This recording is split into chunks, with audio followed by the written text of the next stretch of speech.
Hi there guys, welcome to this tutorial on the AQA English Lit Paper 2 Power and Conflict section of the poetry. In this tutorial I really want to look at what does it take to get level 9, what does it take to get the top marks in this kind of question. There aren't a lot of example materials out there at the moment from the exam board, but they've been really new, so I wanted to show you what I believe it's going to take to get those top marks. Just before I do that, I wanted to show you something that I think is a really good idea for those of you who are revising, because you've got sort of exams imminent within the next week or so. As I make this, it's a week today till my class have got theirs. But I've just given my group all of the poems on this kind of two-side of A3, because you may have your anthologies that have got loads of notes in, they're highly annotated, but actually you're only going to get a blank version of one poem in the exam. So I think it's quite nice to get them all together and as just a revision, you know, just maybe look at 2, 3 a night between now and the exam. Remind yourself of the way in which you might approach that as and when you're in the real thing. I've just put a little thing here about some of the key themes. If you want a version of this to try and print out, I'm just thinking it's better if you go onto somehow my profile and email me, because I don't always see people's email addresses and things down in the comments. It may not be something that's useful to you, but if it is, just shout out. Anyway, we have no idea, obviously, what this question you're going to get in the exam is going to be. We know that you're going to have one poem in front of you and you're going to need to make connections with the second poem. So I am not in the business of predicting. I'm not Mystic Meg. I hope that the exam board are going to be fairly kind and that they're not going to give you tissue or emigre, because I think they're much more complex poems ultimately, and I hope they're going to give you something that's going to be quite accessible. So we had a little wager in our English department. I think it's going to be Bayonet Charge or Charge of the Light Brigade, just because they're really accessible poems. But please don't sort of take that as I have any real insight. It's just a prediction or a possibility, if not a prediction. So you've got to make sure you've revised all your poems equally. But if you did get a question like the one here, I just wanted to show you my plan for it and then what I believe a level 9 response would be to that question. So as I've said in previous tutorials, you may just get the word conflict or power, or you may get something more precise. So, for example, present people dealing with conflict. But it may just say in which poets present conflict. So there's pros and cons to this being precise. Obviously, it might help you to think of an appropriate poem, but also it's so broad, it's so precise that it might make you struggle as well. So I think just read that carefully. If I think about Bayonet Charge, how do people deal with conflict? Well, it's one soldier, isn't it, going over the top. And what is he having to deal with in the first instance? Well, the horror, the trauma, the terror of being in World War I, trench warfare. So I'm going to think about how he deals with that conflict and what Hughes is trying to say to us through that. Now, you could have any number of poems where there's people dealing with conflict. So you could think about war photographer, internal conflict, same with remains. You could look at, let's have a think, kamikaze, kind of conflict between families because of things. But I'm going to focus because I think the two go together really nicely and they're not too obvious. There's still plenty you can do, but I'm going to go for Charge of the Light Brigade. My plan, as I would try and do in the exam, focuses on just thinking briefly about the subject, so the themes and ideas and the style and the structure of both poems. Just things that jump out to me, things I know I'm going to want to talk about.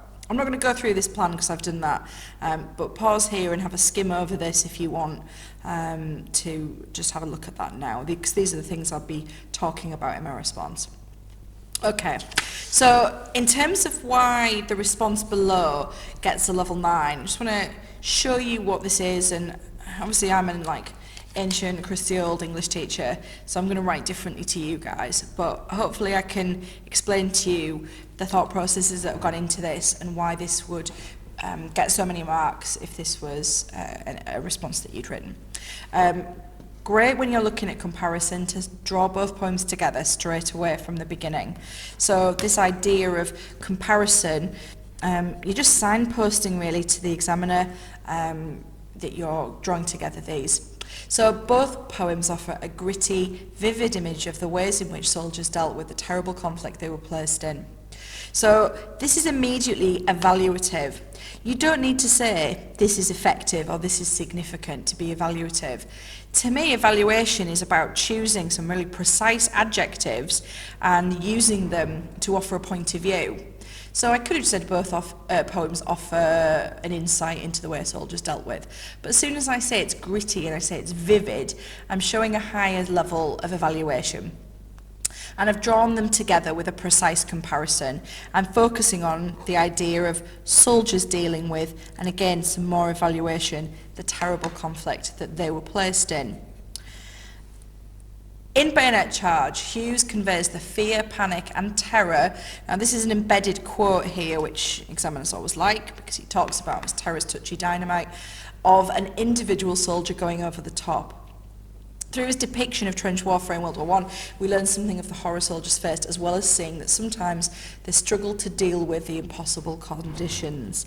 So again, I'm making sure that I'm making a precise focus back to the question. So links to the question. Likewise, so another good connective to use there for comparison, in charge of the Light Brigade. Right, in charge of the Light Brigade, Tennyson shows how the small group of British cavalrymen dealt with a battle in which they were outnumbered and facing almost certain death. Whilst the soldiers in charge faced equally impossible conditions, we do see that the soldiers dealt with the experience very differently. So we've got a number of connectives I'm using here to indicate to the examiner similarities and differences. So I've made this similarity that both of the poems are conveying people outnumbered, facing death, but I am sort of showing that in charge of the Light Brigade, the soldiers are dealing with this quite differently. Please make sure that when you're talking about the poets, you're using their surnames with capital letters, and that you are using inverted commas, as I didn't always do here, with again with capital letters for the poem. I think it's okay to abbreviate some of the longer poems just to their first word, like I've done here. So this really just draws together the subject and ideas of both poems. But moving on into the key thing here, which is AO2, analysing language form structure, effects on readers, poet's purpose. So in Bayonet Charge, Hughes shows that soldiers were utterly unprepared to deal with conflict. Old school, this is my point. The poem begins with the adverb. Now, the best among you will try and merge and meld language and structure together. So the poem begins with, I'm focusing on the start of that poem and its initial impact. But equally, I'm looking at, I've got an element of language in there. So it's great if you can save time by merging together language and structure. With the adverb, suddenly he was awake. I haven't done it here, but I would advise, if you've got a longer quote like that, just underline it to make clear to the examiner that you know what's the adverb. Showing that the men were expected to fight at moments' notice when potentially they're exhausted from being in a constant state of alertness. The verbs, so in my Peel style structure, what I'm doing here is I'm expanding it to find more supporting evidence. So small quotes, patterns of them. The verbs stumbling and lugged also convey a sense of fatigue. The soldier is physically shattered but still must deal with a deadly attack on the enemy. As readers, this image is poignant and distressing because it feels unforgivable that young men were sent to certain death, suffering from exhaustion. So again, as soon as I use adjectives here to describe the image, I'm offering a point of view, I'm evaluating. Although Tennyson focuses on the 600 rather than the individual cavalrymen, so again I've made a link between the two texts here, the idea that one poet is focusing on a group of men whilst other is focusing on individuals. He also focused on the fact that soldiers were sent into almost certain death. The metaphors, so language features mouth of hell and jaws of death. And again, I'm looking here at level 9, finding these clusters of evidence, multiple examples that I can draw together.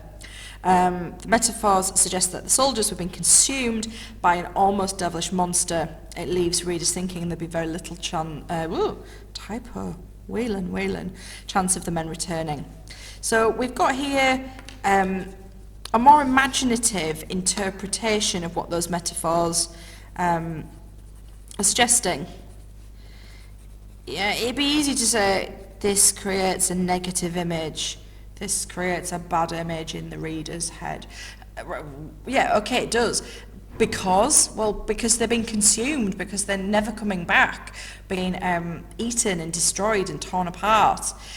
So you've got to really try and push some of your own imagination and interpretation into this. The anaphoric, or the anaphora, there's not to, highlights that just like the soldier in Bayonet Charge, these men were sent into conflict which was deadly. So again, I've got these integrated links as I go through. Whilst Hughes is ambiguous about the fate of the soldier, Tennyson reminds us that the return was not the 600, reminding readers of the stark reality of this conflict. Many hundreds died, just as many thousands died in battles, just like the one Hughes describes. So I've got clear comparison there. I'm saying, you know, one does this, the other does that. They both do something else. So it's drawing them together all the time. Okay, Hughes creates a character who's paralysed with fear in order to convey the reality of trench warfare. The use of bewilderment followed by the simile, his foot hung like statuary, depicts the confusion and terror that the soldier experienced. So that's kind of your P, isn't it? But in order for you to be pushing to a 9, you've got to really zoom in on that quote and then find some more evidence to prove your point. So the image of him as a frozen statue, which is the statuary, surrounded by the chaos of the battle, is provocative. Evaluation there again. Readers are reminded that many young men were thrown into this kind of environment with no idea what to expect. This is reinforced by, I can back up what I've said, I can find more evidence. Reinforced by Hughes' critical tone when he lists king, etc., drop out luxuries. The use of the word etc. reminds readers that whatever propaganda would motivate the soldier, the reality of sacrificing his life makes these reasons meaningless. This soldier must deal with the practicalities of the conflict, a desperate attempt to survive. As with Charge, where the soldiers become noble and achieve glory throughout their brave charge against the enemy, this soldier must continue on to the ambiguous green hedge. So, I hope you can see that I'm really zooming in on the poem that I'll have in front of me. I'm really zooming in on Bayonet Charge because I can say plenty about it. So, as he stands there, possibly experiencing, I'm going to carry on now with Bayonet Charge still. As he stands there, possibly experiencing shock, he sees the injured hair which rolled like a flame.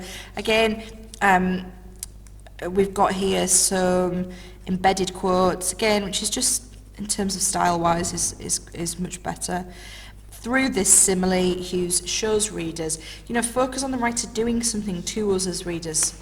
That it's not only people dealing with conflict, it's the natural world which has to deal with man's, inhumanity to man. This image triggers a survival instinct, and Hughes then uses the verb plunged to describe the soldier's movement towards the enemy. You can see he has no choice in the horror of the environment rather than from Beatrice forcing to deal with the conflict. All the way through, I'm focusing back on that dealing with the conflict.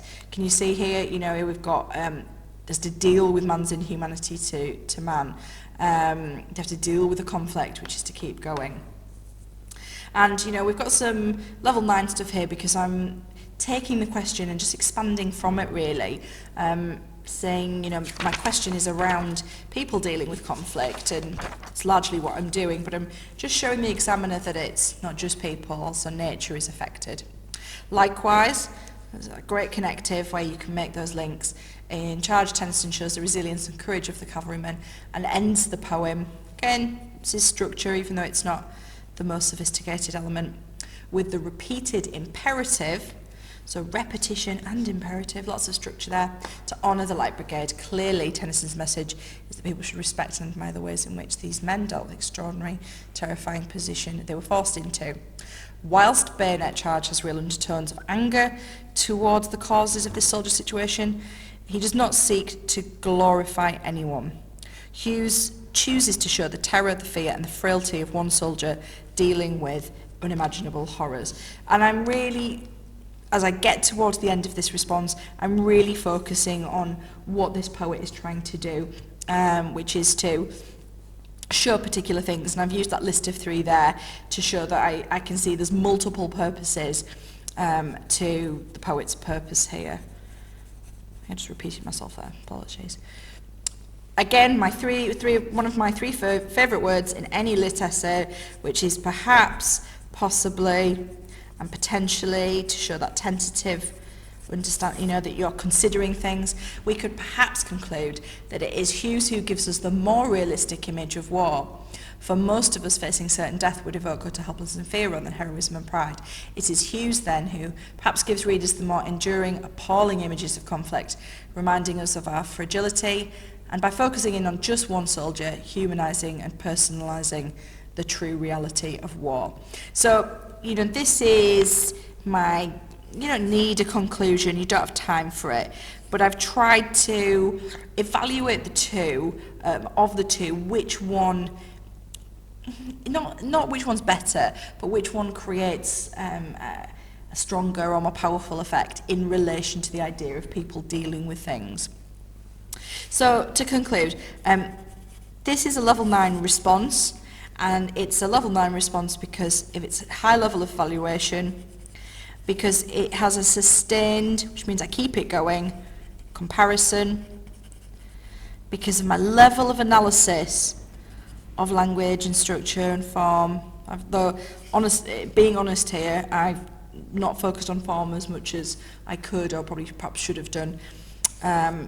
My real focus on writer's purpose and the fact that I can offer interpretations, basically my own ideas and opinions, in a detailed, developed and original way. Okay guys, I hope that's helpful in just seeing what a top mark response could look like, and really best of luck with this exam.